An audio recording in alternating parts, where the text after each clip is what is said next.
नमस्कार मित्रांनो, आज आपण बनवणार आहोत भिजवलेल्या काळ्या हरभऱ्याची एक अतिशय सोपी, चविष्ट आणि पौष्टिक उसळ। ही रेसिपी खास करून डाएट करणाऱ्यांसाठी आणि आरोग्याची काळजी घेणाऱ्यांसाठी खूप उपयुक्त आहे। यासाठी मी रात्रभर भिजवून घेतलेले काळे हरभरे घेतले आहेत, ते आपण शिजवून घेऊया।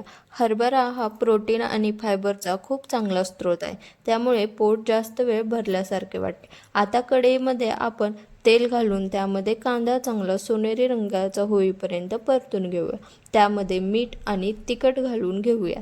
नंतर त्यामध्ये शिजवलेले हरभरे आपण घालूयात। हरभरे शिजवताना जे पाणी उरलेले आहे तेच पाणी आपण यामध्ये घालूया। या पाण्यामध्येही अनेक पौष्टिक घटक असतात, त्यामुळे त्याचा वापर केल्याने चव आणि पोषण मूल्य दोन्ही वाढतात। वरून आपण थोडी कोथिंबीर घालूयात। सर्व मिश्रण छान एकजीव करून 2 ते 3 मिनिटं उकळी येऊ देऊया। फक्त काही मिनिटातच आपली गरमागरम हरभऱ्याची उसळ तयार आहे।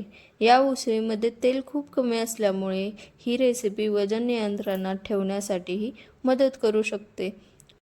तुम्ही नाश्त्यासाठी, दुपारच्या जेवणात किंवा संध्याकाळच्या हलक्या खाण्यासाठी ही उसळ नक्की करून बघा। व्हिडिओ आवडला असेल तर लाईक करा, चॅनलला सबस्क्राईब करा आणि तुमच्या मित्रमैत्रिणींसोबत शेअर करायला विसरू नका। पुन्हा भेटूया एका नवीन आणि स्वादिष्ट रेसिपीसोबत। धन्यवाद।